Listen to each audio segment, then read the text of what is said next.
ಈಗ ಪ್ರಮುಖ ಸುದ್ದಿಗಳನ್ನ ನೋಡ್ತಾ ಹೋಗೋಣ. ಧರ್ಮಸ್ಥಳದ ಕೇಸ್ ದಿನದಿನಕ್ಕೂ ರೋಚಕ ತಿರುವನ್ನ ಪಡೆದುಕೊಳ್ತಾ ಇದೆ. ನಿನ್ನೆ ಅನನ್ಯ ಭಟ್ ನಾಪತ್ತೆ ಕೇಸ್ನಲ್ಲಿ ಸುಜಾತಾ ಭಟ್ ವಿಚಾರಣೆ ಮಾಡಲಾಗಿದೆ. ನನ್ನ ಮಗಳು ಅನನ್ಯ ಭಟ್ ನಾಪತ್ತೆ ಆಗಿದ್ದಾಳೆ ಅಂತ ದೂರು ನೀಡಿದ್ದ ಸುಜಾತಾ ಭಟ್ ದಾಖಲೆ ಒದಗಿಸಲು ಫೇಲ್ ಆಗಿದ್ದಾರೆ ಎನ್ನಲಾಗಿದೆ. ಹೀಗಾಗಿ ಸುಮ್ಮನೆ ಆರೋಪ ಮಾಡಿದ್ದು ಸಾಬೀತಾದರೆ ಸುಜಾತಾ ಭಟ್ ಅವರನ್ನ ಎಸ್ಐಟಿ ವಶಕ್ಕೆ ಪಡೆಯಲಿದೆ. ಇನ್ನು ಮಾಸ್ಕ್ ಮ್ಯಾನ್ ಚಿನ್ನಯ್ಯಗೆ ಆಶ್ರಯ ನೀಡಿದ್ದ ಆರೋಪದ ಮೇಲೆ ಎಸ್ಐಟಿ ತಿಮರೋಡಿ ವಿಚಾರಣೆಗೆ ಮುಂದಾಗಿದ್ದಾರೆ. ಶೀಘ್ರವೇ ನೋಟಿಸ್ ಕೊಟ್ಟು ವಿಚಾರಣೆಗೆ ಕರೆಯಲಿದ್ದಾರೆ. ತಿಮರೋಡಿ ಮನೆಯಲ್ಲಿ ಏರ್ ಗನ್ ಕೂಡ ಸಿಕ್ಕಿದೆ. ಈ ನಡುವೆ ಸೌಜನ್ಯ ಕೇಸ್ನಲ್ಲಿ ನಮ್ಮ ಬಳಿ ಎಲ್ಲ ದಾಖಲೆ ಇವೆ. ಎಸ್ಐಟಿ ಮುಖ್ಯಸ್ಥರಿಗೆ ದಾಖಲೆ ಕೊಟ್ಟು ಎಲ್ಲ ಮಾಹಿತಿಯನ್ನ ಕೊಡ್ತೇವೆ ಅಂತ ಗಿರೀಶ್ ಮಟ್ಟಣ್ಣವರ್ ಹೇಳಿದ್ದಾರೆ. ಈ ನಡುವೆ ಬಿಜೆಪಿ ಹಾಗೂ ಜೆಡಿಎಸ್ ಪ್ರತ್ಯೇಕವಾಗಿ ಧರ್ಮಸ್ಥಳ ಚಲೋ ಮಾಡ್ತಾವೆ. ಸೆಪ್ಟೆಂಬರ್ 1ಕ್ಕೆ ಬಿಜೆಪಿ ಧರ್ಮಸ್ಥಳ ಚಲೋ ಹಮ್ಮಿಕೊಂಡಿದೆ. ಆದರೆ ಇದಕ್ಕೂ ಒಂದು ದಿನ ಮೊದಲು ಜೆಡಿಎಸ್ ಧರ್ಮಸ್ಥಳ ಸತ್ಯ ಯಾತ್ರೆ ಹೆಸರಿನಲ್ಲಿ ರ್ಯಾಲಿ ಹಮ್ಮಿಕೊಂಡಿದೆ. ಚಾಮುಂಡಿ ಬೆಟ್ಟದ ವಿಚಾರದಲ್ಲಿ ಭಾರೀ ಜಟಾಪಟಿ ಆಗ್ತಾ ಇದೆ. ಚಾಮುಂಡಿ ಬೆಟ್ಟ ಬರೀ ಹಿಂದೂಗಳದ್ದಲ್ಲ ಎಂಬ ಡಿಕೆಶಿ ಹೇಳಿಕೆಗೆ ಶ್ರೀರಾಮ ಸೇನೆ ರಾಷ್ಟ್ರೀಯ ಅಧ್ಯಕ್ಷ ಪ್ರಮೋದ್ ಮುತಾಲಿಕ್ ಕಿಡಿಕಾರಿದ್ದಾರೆ. ಚಾಮುಂಡಿ ಬೆಟ್ಟ ಹಿಂದೂಗಳದ್ದು ಅಲ್ಲ ಅಂತ ಡಿಕೆಶಿ ಹೇಳ್ತಾರೆ. ಚಾಮುಂಡಿ ಬೆಟ್ಟ ಮತ್ಯಾರದ್ದು, ಡಿಕೆಶಿ ಅವರದ್ದು ನಾಲಿಗೆಯೋ ಏನೋ ಅಂತ ಪ್ರಶ್ನೆ ಮಾಡಿದ್ದಾರೆ. ಚಾಮುಂಡಿ ಬೆಟ್ಟ 100ಕ್ಕೆ 100ರಷ್ಟು ಹಿಂದೂಗಳದ್ದು, ಕಾಂಗ್ರೆಸ್ ಸರ್ಕಾರದಿಂದ ಹಿಂದೂ ವಿರೋಧಿ ನೀತಿ ಅಂತ ಕಿಡಿಕಾರಿದ್ರು. ಬೂಕರ್ ವಿಜೇತೆ ಬಾನು ಮುಷ್ತಾಕ್ ದಸರಾ ಉದ್ಘಾಟನೆಗೆ ಮುತಾಲಿಕ್ ಆಕ್ಷೇಪವನ್ನ ವ್ಯಕ್ತಪಡಿಸಿದ್ದಾರೆ. ಬಾನು ಮುಷ್ತಾಕ್ಗೆ ಗೋ ಹಂತಕ ಸಮಾಜದಿಂದ ಬಂದವರು, ಹೀಗಾಗಿ ಬಾನು ಮುಷ್ತಾಕ್ ದಸರಾ ಉದ್ಘಾಟನೆ ಮಾಡೋದನ್ನ ಒಪ್ಪಲ್ಲ. ನಾನು ಕೂಡ ಮೂರ್ತಿ ಪೂಜೆ ಮಾಡ್ತೀನಿ ಅಂತ ಮುಷ್ತಾಕ್ ಹೇಳಬೇಕು. ಗೋ ಮಾಂಸ ತಿನ್ನಲ್ಲ ಅಂತ ಡಿಕ್ಲೇರ್ ಮಾಡಬೇಕು. ಬೂಟಾಟಿಕೆಗೆ ನನ್ನ ವಿರೋಧವಿದೆ ಅಂತ ಹೇಳಿದ್ದಾರೆ.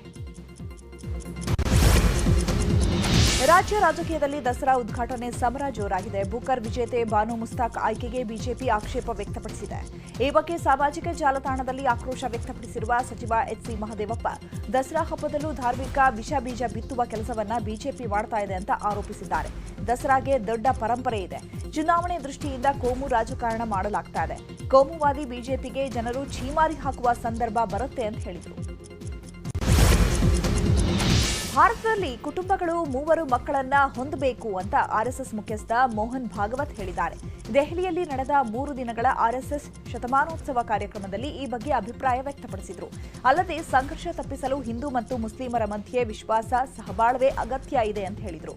ಅಲ್ಲದೆ ಸಾಂವಿಧಾನಿಕ ಹುದ್ದೆಯಲ್ಲಿರುವವರು 75 ವರ್ಷಕ್ಕೆ ನಿವೃತ್ತರಾಗಬೇಕು ಅಂತ ಆರ್ಎಸ್ಎಸ್ ಹೇಳಿಲ್ಲ ಅಂತ ಸ್ಪಷ್ಟಪಡಿಸಿದರು.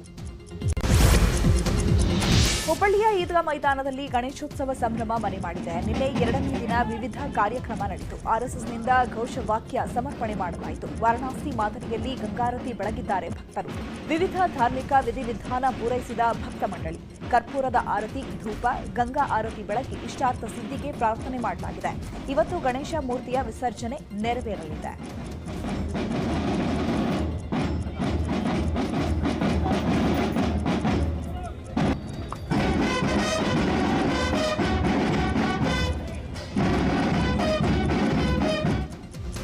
ಹುಬ್ಬಳ್ಳಿಯ ಈದ್ಗಾ ಮೈದಾನದಲ್ಲಿ ಶ್ರೀರಾಮ ಸೇನೆ ಅಧ್ಯಕ್ಷ ಪ್ರಮೋದ್ ಮುತಾಲಿಕ್ ಪೂಜೆ ಸಲ್ಲಿಸಿದ್ದಾರೆ. ಇದೇ ವೇಳೆ ಮಾತನಾಡಿದ ಅವರು, ಈ ದೇಶ ಹಿಂದೂಗಳದ್ದು ಅನ್ನೋದನ್ನ ಈ ಗಣಪತಿ ಸಾಬೀತುಪಡಿಸಿದ್ದಾನೆ.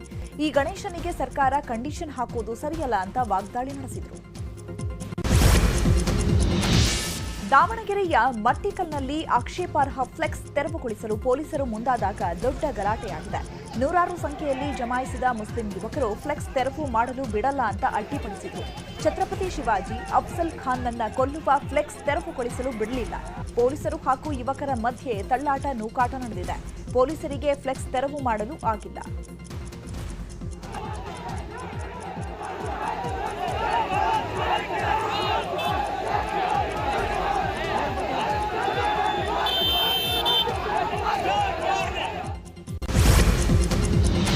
ಗಣೇಶ ವಿಸರ್ಜನಾ ಕಾರ್ಯಕ್ರಮ ಹಿನ್ನೆಲೆ ಕೋಲಾರ ಜಿಲ್ಲೆಯ ಕೆಜಿಎಫ್ ಬಂಗಾರಪೇಟೆಯಲ್ಲಿ 2 ದಿನ ಮದ್ಯ ಮಾರಾಟ ನಿಷೇಧ ಮಾಡಲಾಗಿದೆ. ಇವತ್ತಿನಿಂದ ಆಗಸ್ಟ್ 30ರ ಬೆಳಗ್ಗೆ 10 ಗಂಟೆವರೆಗೂ ಮದ್ಯ ಮಾರಾಟ ನಿಷೇಧಿಸಿ ಕೋಲಾರ ಜಿಲ್ಲಾಧಿಕಾರಿ ಡಾಕ್ಟರ್ ಎಂಆರ್ ರವಿ ಆದೇಶಿಸಿದ್ದಾರೆ. ಬಿಹಾರ ವಿಧಾನಸಭೆ ಚುನಾವಣೆ ಘೋಷಣೆಗೂ ಮುನ್ನ ಲೋಕಸಭಾ ವಿರೋಧ ಪಕ್ಷದ ನಾಯಕ ರಾಹುಲ್ ಗಾಂಧಿ ಯಾತ್ರೆ ಮಾಡುತ್ತಿದ್ದಾರೆ. ಓಟ್ ಅಧಿಕಾರ ಯಾತ್ರೆ ನಡೆಸ್ತಾ ಇದ್ದು ಬಿಹಾರ ಅಖಾಡಕ್ಕೆ ಇವತ್ತು ಮುಖ್ಯಮಂತ್ರಿ ಸಿದ್ದರಾಮಯ್ಯ ಇಳಿತಾ ಇದ್ದಾರೆ. ಮುಖ್ಯ ಅತಿಥಿಗಳಾಗಿ ಭಾಗವಹಿಸಲು ಸಿಎಂ ಸಿದ್ದರಾಮಯ್ಯ ಇವತ್ತು ಬೆಳಗ್ಗೆ 9 ಗಂಟೆಗೆ ಬೆಂಗಳೂರಿನಿಂದ ಬಿಹಾರಕ್ಕೆ ತೆರಳಲಿದ್ದಾರೆ. ಅಮೆರಿಕ ಅಧ್ಯಕ್ಷ ಡೊನಾಲ್ಡ್ ಟ್ರಂಪ್ ಭಾರತದ ಉತ್ಪನ್ನಗಳ ಮೇಲೆ ಶೇಕಡಾ 50ರಷ್ಟು ಸುಂಕ ಹಾಕಿ ಮೀಸೆ ತಿರುವಿದ್ರು. ಆದರೆ ಮೋದಿ ಸರ್ಕಾರ ಅಮೆರಿಕದ ಸುಂಕದ ಬೆದರಿಕೆಗೆ ಬಗ್ಗದೆ ಹೊಸ ಹೆಜ್ಜೆ ಇಟ್ಟಿದೆ. ಮೊದಲ ಭಾಗದಲ್ಲಿ ಪ್ರಧಾನಿ ಮೋದಿ ಜಪಾನ್ ಮತ್ತು ಚೀನಾ ಪ್ರವಾಸ ಕೈಗೊಂಡಿದ್ದಾರೆ. ಇವತ್ತು 15ನೇ ಭಾರತ ಜಪಾನ್ ವಾರ್ಷಿಕ ಶೃಂಗಸಭೆಯಲ್ಲಿ ಭಾಗವಹಿಸ್ತಾ ಇದ್ದು ಜಪಾನ್ ಪ್ರಧಾನಿ ಶಿಗೆರು ಇಶಿಬಾ ಅವರೊಂದಿಗಿನ ಮೊದಲ ಶೃಂಗಸಭೆ ನಡೆಸಲಿದ್ದಾರೆ. ಆಗಸ್ಟ್ 29 ಹಾಗೂ 30ರಂದು ಭಾರತ ಮತ್ತು ಜಪಾನ್ ಜಾಗತಿಕ ಪಾಲುದಾರಿಕೆ ಒಪ್ಪಂದಗಳಿಗೆ ಸಹಿ ಹಾಕಲಿದ್ದಾರೆ. ನಟ ದರ್ಶನ್ ಸೇರಿದಂತೆ 7 ಆರೋಪಿಗಳ ಬೇಲ್ ಕ್ಯಾನ್ಸಲ್ ಬೆನ್ನಲ್ಲೇ ಪ್ರಕರಣದ ಇತರೆ ಆರೋಪಿಗಳಿಗೆ ಢವ ಶುರುವಾಗಿದೆ. ಆರೋಪಿಗಳಾದ ನಂದೀಶ್, ಧನರಾಜ್, ವಿನಯ್ ಜಾಮೀನು ರದ್ದು ಕೋರಿ ಹೈಕೋರ್ಟ್ಗೆ ಮೇಲ್ಮನವಿ ಸಲ್ಲಿಸಲಾಗಿತ್ತು. ನಿನ್ನೆ ವಿಚಾರಣೆ ನಡೆಸಿದ ಹೈಕೋರ್ಟ್ ಆಕ್ಷೇಪಣೆ ಸಲ್ಲಿಕೆಗೆ ಅವಕಾಶ ನೀಡಿದೆ. ಇವತ್ತಿಗೆ ವಿಚಾರಣೆ ಮುಂದೂಡಿಕೆ ಆಗಿದ್ದು ಆರೋಪಿಗಳಿಗೆ ಢವ ಶುರುವಾಗಿದೆ. ಸೋಷಿಯಲ್ ಮೀಡಿಯಾದಲ್ಲಿ ಕಿಡಿಗೇಡಿಗಳ ಅಟ್ಟಹಾಸ ಮಿತಿ ಮೀರ್ತಾ ಇದೆ. ನಟ ದರ್ಶನ್ ಪತ್ನಿ ವಿಜಯಲಕ್ಷ್ಮಿ ಬಗ್ಗೆ ಕಿಡಿಗೇಡಿಗಳು ಸೋಷಿಯಲ್ ಮೀಡಿಯಾದಲ್ಲಿ ಕೆಟ್ಟದಾಗಿ ಕಾಮೆಂಟ್ಸ್ ಮಾಡಿ ಟ್ರೋಲ್ ಮಾಡ್ತಾ ಇದ್ರು. ಈ ಬಗ್ಗೆ ದರ್ಶನ್ ಅಭಿಮಾನಿಗಳು ಅಸಮಾಧಾನ ವ್ಯಕ್ತಪಡಿಸಿದ್ದಾರೆ. ಕಿಡಿಗೇಡಿಗಳ ವಿರುದ್ಧ ಕ್ರಮ ಕೈಗೊಳ್ಳುವಂತೆ ಮಹಿಳಾ ಆಯೋಗ ಪೊಲೀಸ್ ಆಯುಕ್ತರಿಗೆ ದೂರು ಕೊಟ್ಟಿದ್ದಾರೆ. ಇದೇ ವೇಳೆ ನಟಿ ರಮ್ಯಾಗೂ ದರ್ಶನ್ ಫ್ಯಾನ್ಸ್ ಪ್ರಶ್ನೆ ಮಾಡಿದ್ದಾರೆ. ದರ್ಶನ್ ಪತ್ನಿ ಬಗ್ಗೆ ಕಾಮೆಂಟ್ ಮಾಡ್ತಿದ್ದಾರೆ. ಈಗ ನೀವು ಧ್ವನಿ ಎತ್ತಲ್ವಾ ಯಾಕೆ ಅಂತ ಪ್ರಶ್ನೆ ಮಾಡಿದ್ದಾರೆ. ಅಕ್ರಮ ಹಣ ವರ್ಗಾವಣೆ ಹಾಗೂ ಬೆಟ್ಟಿಂಗ್ ಆಪ್ಗಳಲ್ಲಿ ಹೂಡಿಕೆ ಪ್ರಕರಣದಲ್ಲಿ ಬಂಧನವಾಗಿರುವ ಕಾಂಗ್ರೆಸ್ ಶಾಸಕ ವೀರೇಂದ್ರ ಪಪ್ಪಿ ಅವರನ್ನ ಮತ್ತೆ 6 ದಿನ ಇಡಿ ಕಸ್ಟಡಿಗೆ ನೀಡಲಾಗಿದೆ. ಅರ್ಜಿ ವಿಚಾರಣೆ ನಡೆಸಿದ ಜನಪ್ರತಿನಿಧಿಗಳ ಕೋರ್ಟ್ 6 ದಿನಗಳ ಕಾಲ ಇಡಿ ಕಸ್ಟಡಿಗೆ ನೀಡಿತು. ವಿಚಾರಣೆ ವೇಳೆ ನನಗೆ ಇಡಿ ಅಧಿಕಾರಿಗಳು ಕಿರುಕುಳ ನೀಡ್ತಾ ಇದ್ದಾರೆ. ನಾನು ಸತ್ರೆ ಇಡಿ ಅವರೇ ಕಾರಣ ಅಂತ ಜಡ್ಜ್ ಎದುರೇ ಶಾಸಕ ದೂರಿದ್ದಾರೆ. ಕನ್ನಡದ ಬಾಲನಟಿ ನಿಶಿತಾ ತೆಲುಗಿನ ಲಕ್ಷ್ಮೀ ನಿವಾಸಂ ಧಾರಾವಾಹಿಯಲ್ಲಿ ಒಂದು ಪಾತ್ರ ಮಾಡಿದ್ದಾಳೆ. ಆದರೆ ಆಕೆಗೆ ಲಕ್ಷ್ಮೀ ನಿವಾಸಂ ಸೀರಿಯಲ್ ತಂಡದಿಂದ ವಂಚನೆ ಆಗಿದೆ ಅಂತ ತಾಯಿ ಪ್ರಿಯಾ ಗಂಭೀರ ಆರೋಪ ಮಾಡಿದ್ದಾರೆ. ನಿಶಿತಾ ನಟನೆ ಮಾಡುವಾಗ ಕರೆಂಟ್ ಶಾಕ್ ಹೊಡೆದಿತ್ತು. ಸ್ವಿಮ್ಮಿಂಗ್ ಪೂಲ್ಗೂ ಬೀಳಿಸಿದ್ದಾರೆ. ತಡರಾತ್ರಿ ಶೂಟಿಂಗ್ ಮಾಡಿಸಿ ಕೆಲಸ ಮಾಡಿರುವ ಉಳಿದ ಹಣವನ್ನೂ ಕೊಟ್ಟಿಲ್ಲ. ಕಳೆದ ಏಪ್ರಿಲ್ ತಿಂಗಳಿನಿಂದ ನಮಗೆ ಹಣವನ್ನ ಕೊಟ್ಟಿಲ್ಲ. 2 ದಿನ ಬಿಟ್ಟು ಬಂದು ನೋಡಿದ್ರೆ ನನ್ನ ಮಗಳನ್ನ ರಿಪ್ಲೇಸ್ ಮಾಡಿದ್ರು. ಪೇಮೆಂಟ್ ಕ್ಲಿಯರ್ ಮಾಡದೆ ಸೀರಿಯಲ್ನಿಂದ ತೆಗೆದುಹಾಕಿದ್ದಾರೆ ಅಂತ ಆಕ್ರೋಶವನ್ನು ವ್ಯಕ್ತಪಡಿಸಿದ್ದಾರೆ. ರಾಜ್ಯದಲ್ಲಿ ಇನ್ನು 4 ದಿನ ಭಾರೀ ಮಳೆಯಾಗಲಿದೆ. ಬೀದರ್ ಜಿಲ್ಲೆಯಾದ್ಯಂತ ಅಂಗನವಾಡಿ ಶಾಲಾ ಕಾಲೇಜುಗಳಿಗೆ ಇವತ್ತು ರಜೆ ಘೋಷಿಸಲಾಗಿದೆ. ಕಳೆದ 3 ದಿನಗಳಿಂದ ನಿರಂತರವಾಗಿ ಮಳೆ ಸುರಿತಾ ಇದ್ದು ವರುಣಾರ್ಭಟಕ್ಕೆ ಜನಜೀವನ ಸಂಪೂರ್ಣ ಅಸ್ತವ್ಯಸ್ತವಾಗಿದೆ.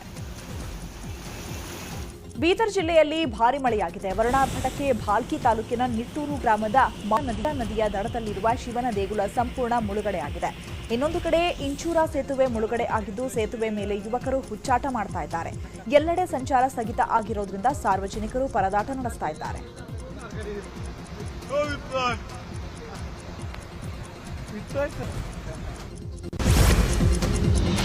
ರಾಯಚೂರು ಜಿಲ್ಲೆಯಾದ್ಯಂತ 2 ದಿನಗಳಿಂದ ಬಿಟ್ಟು ಬಿಡದೆ ಮಳೆ ಸುರಿತಾ ಇದೆ. ಲಿಂಗಸಗೂರು ತಾಲೂಕಿನ ಭೂಪುರ ಗ್ರಾಮದಲ್ಲಿ 8 ಮನೆಗಳಿಗೆ ಚರಂಡಿ ನೀರು ನುಗ್ಗಿ ಅವಾಂತರವೇ ಸೃಷ್ಟಿಯಾಗಿದೆ. ಮನೆಯಲ್ಲಿದ್ದ ದವಸ ಧಾನ್ಯ, ಆಹಾರ, ಪಾತ್ರೆ, ಪಗಡೆಗಳು ನೀರಿನಲ್ಲಿ ಮುಳುಗೋಗಿದೆ. ಪಂಚಾಯತ್ ಅಭಿವೃದ್ಧಿ ಅಧಿಕಾರಿಗೆ ಹಲವು ಬಾರಿ ಗಮನಕ್ಕೆ ತಂದರೂ ಚರಂಡಿ ಸ್ವಚ್ಛಗೊಳಿಸದೆ ನಿರ್ಲಕ್ಷ್ಯ ವಹಿಸಿದ್ದಕ್ಕೆ ಆಕ್ರೋಶ ವ್ಯಕ್ತವಾಗಿದ್ದು ಪಿಡಿಒ ವಿರುದ್ಧ ಕ್ರಮಕ್ಕೆ ಕೇರಿ ನಿವಾಸಿಗಳು ಗ್ರಹಿಸಿದ್ದಾರೆ.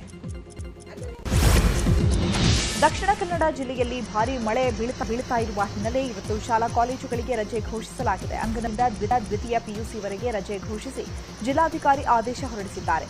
ಎಡಬಿಡದೆ ಸುರಿತಾ ಇರೋ ಮಳೆಯಿಂದ ಮುಂಜಾಗ್ರತಾ ಕ್ರಮವಾಗಿ ಸರ್ಕಾರಿ ಅನುದಾನಿತ ಖಾಸಗಿ ಶಾಲಾ ಕಾಲೇಜುಗಳಿಗೆ ಜಿಲ್ಲಾಡಳಿತ ರಜೆ ಘೋಷಣೆ ಮಾಡಿದೆ. ಹವಾಮಾನ ಇಲಾಖೆಯಿಂದ ಇವತ್ತು ರೆಡ್ ಅಲರ್ಟ್ ಘೋಷಿಸಲಾಗಿದೆ. ಚಿಕ್ಕಬಳ್ಳಾಪುರ ಜಿಲ್ಲೆ ಚಿಂತಾಮಣಿಯಲ್ಲಿ ಹಂದಿ ಜ್ವರ ಪತ್ತೆಯಾಗಿದೆ. ಹೆಬ್ಬರಿ ಗ್ರಾಮದ ಹಂದಿಗಳ ಫಾರ್ಮ್ನಲ್ಲಿ ಹಂದಿ ಜ್ವರ ದೃಢವಾಗಿತ್ತು. ಆಗಸ್ಟ್ 19ರಿಂದ ಈವರೆಗೂ 50 ಹಂದಿಗಳು ಸಾವನ್ನಪ್ಪಿವೆ. ಇದರಿಂದ ಎಚ್ಚೆತ್ತುಕೊಂಡಿದ್ದ ಪಶುಸಂಗೋಪನಾ ಇಲಾಖೆ ಹಂದಿಗಳ ಸ್ಯಾಂಪಲ್ ಅನ್ನು ಲ್ಯಾಬ್ಗೆ ಕಳುಹಿಸಲಾಗಿತ್ತು. ಭೋಪಾಲ್ನ ನಿಶಾನ್ ಲ್ಯಾಬ್ನಲ್ಲಿ ಹಂದಿ ಜ್ವರ ಇರೋದು ದೃಢಪಟ್ಟಿದೆ. ಇವತ್ತು ಫಾರಂನಲ್ಲಿರುವ 57 ಹಂದಿಗಳನ್ನು ಕೊಲ್ಲಲು ಪಶುವೈದ್ಯ ಇಲಾಖೆ ನಿರ್ಧರಿಸಿದೆ. ಪುತ್ತೂರಿನಲ್ಲಿ ಭೂ ಸುಧಾರಣೆ ಶಾಖೆ ಮೇಲೆ ಲೋಕಾಯುಕ್ತರು ದಾಳಿ ನಡೆಸಿದ್ದಾರೆ. 12,000 ಲಂಚ ಪಡಿತಾ ಇದ್ದಂತಹ ಸುನಿಲ್ ಸಿಕ್ಕಿಬಿದ್ದಿದ್ದಾರೆ. ಈಶ್ವರಮಂಗಲ ನಿವಾಸಿ ಅಜಿತ್ ಅನ್ನೋರಿಂದ ಲಂಚ ಸ್ವೀಕರಿಸ್ತಾ ಇದ್ದ ಸಂದರ್ಭ ವಶಕ್ಕೆ ಪಡೆಯಲಾಗಿದೆ. ಅಕ್ರಮ ಸಕ್ರಮ ಜಾಗ ವರ್ಗಾವಣೆಗೆ ದಾನಪತ್ರ, ನಿರಾಪೇಕ್ಷಣ ಪತ್ರ ನೀಡಲು ಲಂಚಕ್ಕೆ ಬೇಡಿಕೆ ಇಟ್ಟಿದ್ರು ಎನ್ನಲಾಗಿದೆ. ಅಲೆಮಾರಿ ಅರೆ ಅಲೆಮಾರಿ ಸಮುದಾಯಗಳಿಗೆ ನಿವೃತ್ತ ನ್ಯಾಯಮೂರ್ತಿ ನಾಗಮೋಹನ್ ದಾಸ್ ವರದಿಯಂತೆ ಒಳ ಮೀಸಲಾತಿ ಜಾರಿಗೆ ಆಗ್ರಹಿಸಿ ಚಿತ್ರದುರ್ಗದಲ್ಲಿ ಧರಣಿ ಸತ್ಯಾಗ್ರಹ ನಡೆಸಲಾಗಿದೆ. ಜಿಲ್ಲಾ ಅಲೆಮಾರಿ ಸಮುದಾಯಗಳ ಒಳ ಮೀಸಲಾತಿ ಸಮಿತಿ ಅಧ್ಯಕ್ಷ ಕೃಷ್ಣಪ್ಪ ನೇತೃತ್ವದಲ್ಲಿ ಧರಣಿ ನಡೆಯಿತು. ಜಿಲ್ಲಾಧಿಕಾರಿ ಕಚೇರಿ ಬಳಿ 2 ದಿನಗಳ ಕಾಲ ಧರಣಿ ಸತ್ಯಾಗ್ರಹ ನಡೆಯಲಿದೆ. ಈ ಹಿಂದೆ ಶಿಫಾರಸು ಮಾಡಿದಂತೆ 1% ಒಳ ಮೀಸಲಾತಿ ನೀಡಬೇಕು ಅಂತ ಒತ್ತಾಯಿಸಲಿದ್ದಾರೆ. ಒಂಟಿ ಮಹಿಳೆಯರನ್ನ ಟಾರ್ಗೆಟ್ ಮಾಡಿ ಸರಗಳ್ಳತನ ಮಾಡ್ತಾ ಇದ್ದ ಇಬ್ಬರು ಅಂತಾರಾಜ್ಯ ಕಳ್ಳರನ್ನ ಗದಗ ಪೊಲೀಸರು ಅರೆಸ್ಟ್ ಮಾಡಿದ್ದಾರೆ. ಮಹಾರಾಷ್ಟ್ರದ ಕೊಲ್ಹಾಪುರ ಮೂಲದ ಆರೋಪಿಗಳು ಬೇರೆ ಬೇರೆ ರಾಜ್ಯಗಳಲ್ಲಿ ಸರಗಳ್ಳತನ ಮಾಡಿರುವುದು ಪತ್ತೆಯಾಗಿದೆ. ಸಿಸಿಟಿವಿ ದೃಶ್ಯ ಆಧರಿಸಿ ಸುಲಿಗೆಕೋರರನ್ನ ಅರೆಸ್ಟ್ ಮಾಡಲಾಗಿದೆ. ಒಟ್ಟು 4 ಪ್ರಕರಣದಲ್ಲಿ ಆರೋಪಿಗಳಿಂದ 91 ಗ್ರಾಂ ಚಿನ್ನದ ಆಭರಣ ಮತ್ತು ಕೃತ್ಯಕ್ಕೆ ಬಳಸಿದ್ದ 2 ಬೈಕ್ಗಳನ್ನು ವಶಪಡಿಸಿಕೊಳ್ಳಲಾಗಿದೆ. ಕೊಪ್ಪಳದಲ್ಲಿ ಗಣೇಶೋತ್ಸವ ಅದ್ದೂರಿಯಾಗಿ ನಡೆಯಿತು. ಕನಕಗಿರಿ ಪಟ್ಟಣದಲ್ಲಿ ಶಾಲಾ ಮಕ್ಕಳು ಗಣೇಶೋತ್ಸವನ ಅದ್ದೂರಿಯಾಗಿ ನೆರವೇರಿಸಿದ್ರು. ಗಣೇಶನೊಂದಿಗೆ ಜೋಕಾಲಿ ಆಡುವ ಅವಕಾಶವನ್ನು ಕಲ್ಪಿಸಿಕೊಡಲಾಗಿತ್ತು. ಕನಕಗಿರಿಯ 13ನೇ ವಾರ್ಡಿನಲ್ಲಿ ಗಣೇಶನನ್ನ ಉಯ್ಯಾಲೆಯಲ್ಲಿ ಕೂರಿಸಲಾಗಿದೆ. ಉಯ್ಯಾಲೆ ಪಕ್ಕ ಮಕ್ಕಳು ಉಯ್ಯಾಲೆ ಆಡುವ ಅವಕಾಶವಿದೆ. ಗಣೇಶನನ್ನ ನೋಡಲು ಬರುವ ಮಕ್ಕಳು ಗಣೇಶನೊಂದಿಗೆ ಉಯ್ಯಾಲೆಯಾಡಿ ಸಂಭ್ರಮಿಸ್ತಾ ಇದ್ದಾರೆ.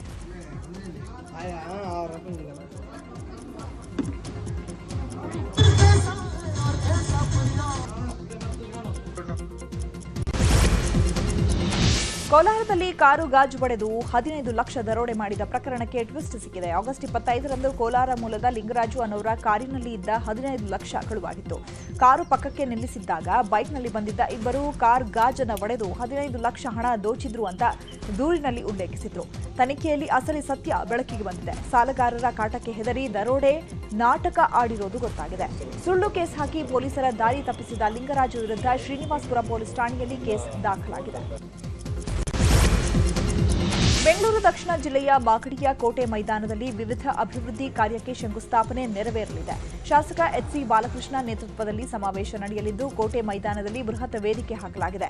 ಸಮಾವೇಶದಲ್ಲಿ ಡಿಸಿಎಂ ಡಿಕೆ ಶಿವಕುಮಾರ್, ಸಚಿವ ದಿನೇಶ್ ಗುಂಡೂರಾವ್, ಮಾಜಿ ಸಂಸದ ಡಿಕೆ ಸುರೇಶ್ ಸೇರಿದಂತೆ ವಿವಿಧ ಜನಪ್ರತಿನಿಧಿಗಳು ಪಾಲ್ಗೊಳ್ಳಲಿದ್ದಾರೆ. ಕೋಟೆ ಅಭಿವೃದ್ಧಿ ಜೊತೆಗೆ ವಿವಿಧ ಅಭಿವೃದ್ಧಿ ಕಾಮಗಾರಿಗಳಿಗೆ ಚಾಲನೆ ಸಿಗಲಿದೆ. ಅಕ್ರಮವಾಗಿ ಸಾಗಿಸ್ತಾ ಇದ್ದ 4.5 ಕ್ವಿಂಟಾಲ್ ಪಡಿತರ ಅಕ್ಕಿ, 65 ಕೆಜಿ ರಾಗಿಯನ್ನ ಚಾಮರಾಜನಗರದ ಕೊಳ್ಳೇಗಾಲ ಪೊಲೀಸರು ವಶಪಡಿಸಿಕೊಂಡು ಇಬ್ಬರನ್ನ ಬಂಧಿಸಿದ್ದಾರೆ. ಚಿಕ್ಕಿಂದುವಾಡಿ ಗ್ರಾಮದಿಂದ ಮಂಡ್ಯ ಜಿಲ್ಲೆಗೆ ಪಡಿತರ ಅಕ್ಕಿ ಹಾಗೂ ರಾಗಿಯನ್ನ ಸಾಗಿಸಲಾಗ್ತಾ ಇತ್ತು. ಖಚಿತ ಮಾಹಿತಿ ಮೇರೆಗೆ ಪೊಲೀಸರು ಕಾರ್ಯಾಚರಣೆ ನಡೆಸಿ ಯಲ್ಲೇಮಾಳ ಗ್ರಾಮದ ಸಮೀವುಲ್ಲಾ ಹಾಗೂ ಮಳವಳ್ಳಿ ಮೂಲದ ಮಹೇಶ್ ಅನ್ನೋರನ್ನ ಬಂಧಿಸಿ ವ್ಯಾನ್ ಜಪ್ತಿ ಮಾಡಿದ್ದಾರೆ. ಇತ್ತೀಚೆಗೆ ಲಿಂಗೈಕ್ಯರಾದ ಕಲಬುರಗಿಯ ಶರಣಬಸವೇಶ್ವರ ಸಂಸ್ಥಾನದ ಡಾಕ್ಟರ್ ಶರಣಬಸಪ್ಪ ಅಪ್ಪಾರಿಗೆ ನುಡಿ ನಮನ ಸಲ್ಲಿಸಲಾಯಿತು. ನಗರದ ಶ್ರೀ ಶರಣಬಸವೇಶ್ವರ ದೇಗುಲದ ಅನುಭವ ಮಂಟಪದಲ್ಲಿ ಕಾರ್ಯಕ್ರಮ ಏರ್ಪಡಿಸಲಾಗಿತ್ತು. ಲಿಂಗೈಕ್ಯರಾದ ಶ್ರೀ ಶರಣಬಸಪ್ಪ ಅಪ್ಪಾರ ಭಾವಚಿತ್ರಕ್ಕೆ ಮಠಾಧೀಶರು, ಜನಪ್ರತಿನಿಧಿಗಳು ಪುಷ್ಪಾಂಜಲಿ ಸಲ್ಲಿಸಿದರು. ಕಲ್ಯಾಣ ಕರ್ನಾಟಕದಲ್ಲಿ ಶೈಕ್ಷಣಿಕ ಕ್ರಾಂತಿ ಮಾಡಿದವರು ಡಾಕ್ಟರ್ ಶರಣಬಸಪ್ಪ ಅಪ್ಪ ಅಂತ ಗಣ್ಯರು ಸ್ಮರಿಸಿದರು. ಕೊಡಗಿನ ಹುಡುಗ ರೋಷನ್ ಜೊತೆ ನಿರೂಪಕಿ ಅನುಶ್ರೀ ಸಪ್ತಪದಿ ತುಳಿದಿದ್ದಾರೆ. ಬೆಂಗಳೂರಿನ ಕನಕಪುರ ರಸ್ತೆಯಲ್ಲಿರುವ ಖಾಸಗಿ ರೆಸಾರ್ಟ್ನಲ್ಲಿ ವಿವಾಹ ನೆರವೇರಿತು. ಅನುಶ್ರೀ ಮದುವೆಯಲ್ಲಿ ಶಿವಣ್ಣ ದಂಪತಿ, ಸಂಗೀತ ನಿರ್ದೇಶಕ ಹಂಸಲೇಖ, ಜಗ್ಗೇಶ್, ವಿಜಯ ರಾಘವೇಂದ್ರ, ತಾರಾ, ರಾಜ್ವಿ ಶೆಟ್ಟಿ ಸೇರಿದಂತೆ ಹಲವು ಗಣ್ಯರು ಭಾಗಿಯಾಗಿ ನವಜೋಡಿಗೆ ಶುಭ ಹಾರೈಸಿದರು.